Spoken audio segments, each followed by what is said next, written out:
Hello friends, ಇವತ್ತು ನನ್ನ morning ರೊಟೀನ್ನ ನಾನು ತೋರಿಸ್ತಾ ಇದ್ದೀನಿ. ಮಾರ್ನಿಂಗ್ 6 o'clock ನನ್ನ ರೊಟೀನ್ ಸ್ಟಾರ್ಟ್ ಆಗುತ್ತೆ. ಮಾರ್ನಿಂಗ್ ಬ್ರೇಕ್ಫಾಸ್ಟಿಗೆ ಅಂತ ನಾನು ಪಲಾವ್ನ ಪ್ರಿಪೇರ್ ಮಾಡ್ಕೊಂಡಿದ್ದೆ. ನನ್ನ ಮಗನಿಗೆ ಲಂಚ್ ಬಾಕ್ಸಿಗೋಸ್ಕರ ಪಲಾವ್ನ ಪ್ರಿಪೇರ್ ಮಾಡ್ಕೊಂಡಿದ್ದೆ. ಅವನು ಒಂದು 8 o'clock ಎದ್ದೇಳ್ತಾನೆ. ಅಷ್ಟರೊಳಗಡೆ ನಾನು ಕುಕ್ಕಿಂಗ್ ಏನಿರುತ್ತೆ, ಬೇರೆ ಏನು ಕೆಲಸ ಇರುತ್ತೆ ನಾನು ಮುಗಿಸ್ಕೊಳ್ತೀನಿ. ಸೊ ಪಲಾವ್ಗೆ ಲಂಚ್ ಬಾಕ್ಸಿಗೆ ಮಾಡಿದ್ದೆ. ಅವನಿಗೆ 10:30ಗೆ ಬ್ರೇಕಿಗೆ ಬಿಡ್ತಾರೆ. ಬ್ರೇಕ್ ಟೈಮಲ್ಲಿ ಏನಾದರೂ ಸ್ನ್ಯಾಕ್ಸ್ನ ಕೊಡಬೇಕು.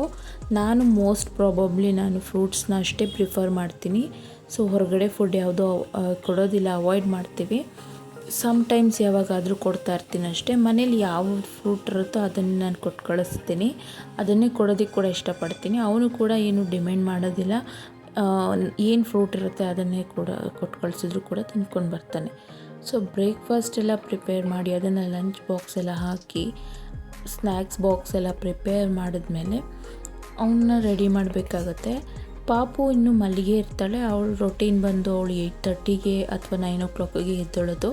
ಅಷ್ಟರೊಳಗಡೆ ನಾನು ಈಸಿಯಾಗಿ ನನ್ನ ಕೆಲಸನ ನಾನು ಮುಗಿಸ್ಕೊಳ್ಬೋದು.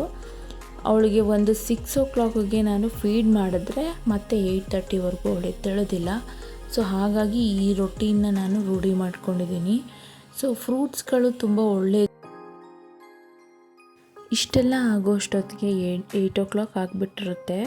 8 o'clockಗೆ ನನ್ನ ಮಗನ ಎಬ್ಬಿಸಿ ಅವನ್ನ ರೆಡಿ ಮಾಡೋಷ್ಟೊತ್ತಿಗೆ ಒಂದು 8:30 ಆದರೂ ಆಗಿಬಿಡುತ್ತೆ. ಸೊ ಅವನಂತೂ ತುಂಬಾ ತರಲೆ. ಸೊ ಸ್ವಲ್ಪ ಮಾತು ಕೇಳೋದು ಕಡಿಮೆನೇ. ಸೊ ಹಾಗಾಗಿ ಅವನ್ನ ಹ್ಯಾಂಡಲ್ ಮಾಡಿಕೊಂಡು 8:30 ಅಷ್ಟೊತ್ತಿಗೆ ಅವನ್ನ ರೆಡಿ ಮಾಡೋದು ತುಂಬಾ ಕಷ್ಟ. ಬ್ರೇಕ್ಫಾಸ್ಟ್ ಎಲ್ಲ ತಿನ್ನಿಸಿ ನಾನು ಕಳಿಸ್ಬೇಕು. ಅವನೊಂದು 9 o'clockಗೆ ಸ್ಕೂಲ್ಗೆ ಹೊರಡ್ತಾನೆ. ಅವ್ನು ಹೋಗ್ತಾ ಇದ್ದಂಗೆ ನನ್ನ ಬ್ರೇಕ್ಫಾಸ್ಟ್ನ ನಾನು ಮುಗಿಸ್ಕೊಂಡು ಬಿಡ್ತೀನಿ. ಪಾಪು ಎದ್ದರೆ ನಾನು ಬ್ರೇಕ್ಫಾಸ್ಟ್ ಮಾಡೋದಕ್ಕೆ ಲೇಟ್ ಆಗಿಬಿಡುತ್ತೆ. ಫೀಡಿಂಗ್ ಮಾಡೋದ್ರಿಂದ ಟೈಮ್ ಕರೆಕ್ಟಾಗಿ ನಾನು ಫುಡ್ನ ತಿನ್ನಬೇಕಾಗತ್ತೆ. ಅಷ್ಟೊತ್ತಿಗಾಗಲೇ ನಮ್ಮ ಪಾಪು ಕೂಡ ಎದ್ದಿದ್ಲು. ಇವಳು ಹೇಳ್ಬೇಕಂತ ಅಂದರೆ ಸ್ವಲ್ಪ ಸೈಲೆಂಟೇ ಸದ್ಯಕ್ಕೆ. ಯಾವುದೇ ರೀತಿ ನನಗೆ ಪ್ರಾಬ್ಲಮ್ ಇಲ್ಲ ಇವಳ ಕಡೆಯಿಂದ. ಸೊ ಇವಳಿಗೆ ಮಸಾಜ್ ಎಲ್ಲ ಮಾಡಿ ಸ್ನಾನನ ಮುಗಿಸೋಷ್ಟೊತ್ತಿಗೆ 10:30 ಆದರೂ ಆಗುತ್ತೆ. ಸ್ನಾನ ಎಲ್ಲ ಮುಗಿಸ್ಬಿಟ್ಟು ಅವಳನ್ನ ಮಲಗಿಸಿದ್ರೆ ಅಟ್ಲೀಸ್ಟ್ ಒಂದು 3 hours ಆದ್ರೂ ಅವಳು ಮಲ್ಕೊಳ್ತಾಳೆ.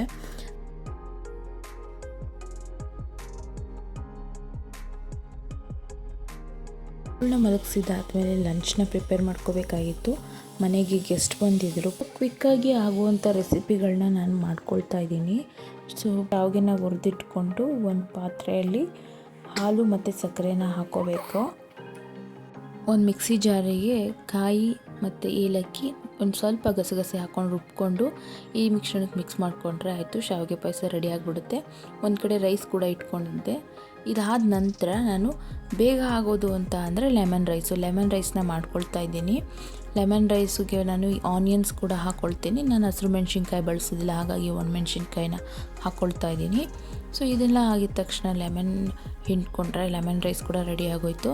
ಸೊ ಮುಂಚೆನೇ ನಾನು ಸಿರುಬೇಳೆ ಕೂಡ ನಾನು ನೆನೆಸಿಟ್ಕೊಂಡಿದ್ದೆ. ಅದಕ್ಕೋಸ್ಕರ ಸೌತೆಕಾಯಿ ಮತ್ತು ಕ್ಯಾರೆಟು ಕಾಯಿನ ನಾನು ಹಾಕ್ಕೊಳ್ತಾ ಇದ್ದೀನಿ. ಖಾರದ ಪುಡಿ ಒಂಚೂರು ಹಾಕ್ಕೊಂಡು ಮಿಕ್ಸ್ ಮಾಡಿಕೊಂಡ್ರೆ ಕೋಸಂಬರಿ ಕೂಡ ರೆಡಿ ಆಗಿಬಿಡುತ್ತೆ. ಕ್ವಿಕ್ಕಾಗಿ ಆಗುವಂಥ ರೆಸಿಪೀಸ್ನ ನೀವು ಸೆಲೆಕ್ಟ್ ಮಾಡಿಕೊಂಡ್ರೆ ನೀವು ವಿತಿನ್ 30 minutesಲ್ಲಿ ಒಂದು ಮಿನಿ ಲಂಚ್ ಮೆನುನ ನೀವು ಮಾಡ್ಕೊಳ್ಬೋದು. ಇದನ್ನು ಚೆನ್ನಾಗಿ ಮಿಕ್ಸ್ ಮಾಡ್ಕೋಬೇಕು. ನಾನು ಖಾರದ ಪುಡಿ ಹಾಕ್ಕೊಳ್ತಾ ಇದ್ದೀನಿ. ನೀವು ಹಸಿರು ಮೆಣಸಿನ್ಕಾಯಿ ಬೇಕಾದರೂ ಬಳಸ್ಕೊಳ್ಬೋದು. ಸಿಂಪಲ್ಲಾಗಿ ಈ ರೀತಿ ಮಾಡಿಕೊಂಡೆ. ರುಚಿಗೆ ಉಪ್ಪನ್ನು ಹಾಕ್ಕೊಂಡು ಚೆನ್ನಾಗಿ ಮಿಕ್ಸ್ ಮಾಡ್ಕೊಳ್ಳಿ. ಮಿಕ್ಸ್ ಮಾಡ್ಕೊಂಡಾದಮೇಲೆ ನಾನು ಇದಕ್ಕೆ ಒಂದು ಸ್ವಲ್ಪ ಒಗ್ಗರಣೆ ಕೊಟ್ಕೊಂಡಿದ್ದೀನಿ ಚೆನ್ನಾಗಿರುತ್ತೆ ಅಂತ. ಇದಾದ ನಂತರ ನಾನು ಕಡಲೆ ಹಿಟ್ಟನ್ನು ತೊಗೊಂಡಿದ್ದೀನಿ. ಕಡಲೆ ಹಿಟ್ಟನ್ನ ತೊಗೊಂಡು ಒಂದು ಮೆಣಸಿನ್ಕಾಯಿ ಬಜ್ಜಿನ ಮಾಡ್ಕೊಳ್ಳೋಣ ಅಂತ ಒಂದು ಸ್ವಲ್ಪ ಜೀರಿಗೆ, ಅದಕ್ಕೆ ಒಂದು ಸ್ವಲ್ಪ ರುಚಿಗೆ ಉಪ್ಪು, ಒಂದು ಸ್ವಲ್ಪ ಆಗುವಷ್ಟು ಮಾತ್ರನೇ ಸೋಡಾ ಹಾಕ್ಕೊಳ್ತಾ ಇದ್ದೀನಿ. ಒಂದು 1/4 ಟೀ ಸ್ಪೂನ್ ಆಗುವಷ್ಟು ಸೋಡಾನ ನಾನು ಹಾಕ್ಕೊಳ್ತಾ ಇದ್ದೀನಿ. ಇದಕ್ಕೆ ನೀರಿನ ಅಗತ್ಯಕ್ಕೆ ತಕ್ಕಂತೆ ನೀರನ್ನ ಹಾಕ್ಕೊಂಡು ಚೆನ್ನಾಗಿ ಮಿಕ್ಸ್ ಮಾಡ್ಕೊಳ್ಳಿ. ಮಿಕ್ಸ್ ಮಾಡಿಕೊಂಡು ನಾವು ಬಜ್ಜಿದು ಬ್ಯಾಟರ್ನ ನಾವು ಯಾವ ರೀತಿ ಮಿಕ್ಸ್ ಮಾಡ್ಕೊಳ್ತೀವಿ ಅದ್ರ ಮೇಲೆ ಡಿಪೆಂಡ್ ಆಗಿರುತ್ತೆ ಬಜ್ಜಿ ಯಾವ ರೀತಿ ಬರುತ್ತೆ ಅಂತ. ಸ್ವಲ್ಪನೇ ನೀರನ್ನ ನೀವು ಬೆರೆಸ್ಕೊಂಡು ಮಿಕ್ಸ್ ಮಾಡ್ಕೋಬೇಕಾಗತ್ತೆ. ನೋಡಿ ಈ ರೀತಿ ಅದು ಪ್ರಿಪೇರ್ ಆಗಬೇಕು. ಈ ರೀತಿ ಆದಾಗ ಅದು ತುಂಬಾ ಚೆನ್ನಾಗಿ ಬರುತ್ತೆ ಬಜ್ಜಿ. ನಾನು ಸಣ್ಣದಾಗಿ ಬಜ್ಜಿ ಮೆಣಸಿನ್ಕಾಯಿಗಳನ್ನ ಕಟ್ ಮಾಡಿ ಇಟ್ಕೊಂಡಿದ್ದೀನಿ. ಈ ರೀತಿ ಸಣ್ಣ ಪೀಸಸ್ನ ತೊಳೆದು ನೀಟಾಗಿ ಕಟ್ ಮಾಡಿ ಇಟ್ಕೊಂಡಿದ್ದೀನಿ. ಇದರಲ್ಲಿ ಡಿಪ್ ಮಾಡಿಕೊಂಡು ಆಲ್ರೆಡಿ ನಾನು ಎಣ್ಣೆನ ಕಾಯೋದಕ್ಕಿಟ್ಟಿದ್ದೆ.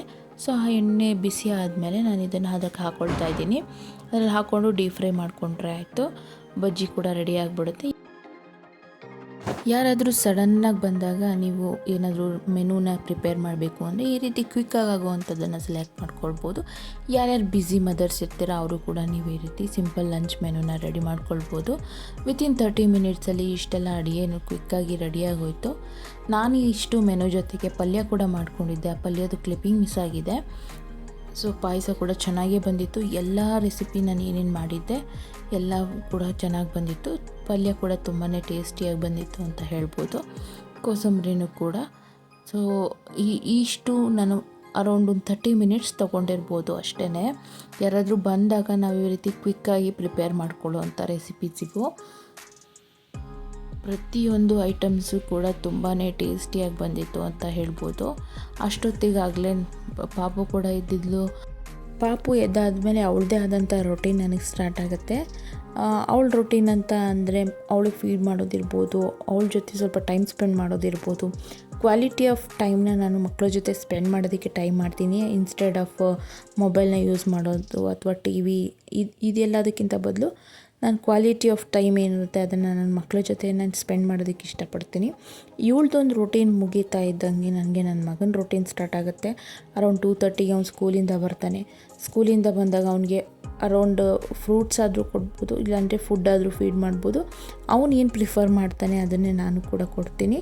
ಇವಾಗ ಸ್ಕೂಲಿಂದ ಬಂದಿದ್ದ ತಕ್ಷಣ ಅವನೇನಾದರೂ ಮತ್ತೆ ಲಂಚ್ ಮಾಡ್ತೀನಿ ಅಂತ ಅಂದರೆ ಅವ್ನಿಗೆ ಲಂಚೇ ಕೊಡ್ತೀನಿ.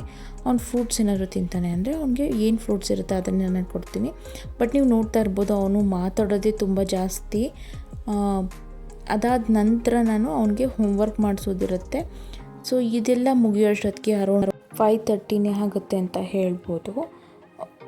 ಸೊ ಇದಾಗಿತ್ತು ಒಂದು ಬ್ಯುಸಿ ಮಾಮ್ನ schedule morning to evening. I hope ಈ ವಿಡಿಯೋ ನಿಮಗೆ ಇಷ್ಟ ಆಗಿದೆ ಅಂತ ಅಂದ್ಕೊಳ್ತೀನಿ. ಯಾರ್ಯಾರು ಇನ್ನೂ ನನ್ನ ಚಾನಲ್ನ ಸಬ್ಸ್ಕ್ರೈಬ್ ಮಾಡ್ಕೊಂಡಿಲ್ಲ ಸಬ್ಸ್ಕ್ರೈಬ್ ಮಾಡ್ಕೊಳ್ಳಿ. ವಿಡಿಯೋ ಇಷ್ಟ ಆದರೆ ಲೈಕ್ ಮಾಡಿ. Thanks for watching. ಬಾಯ್.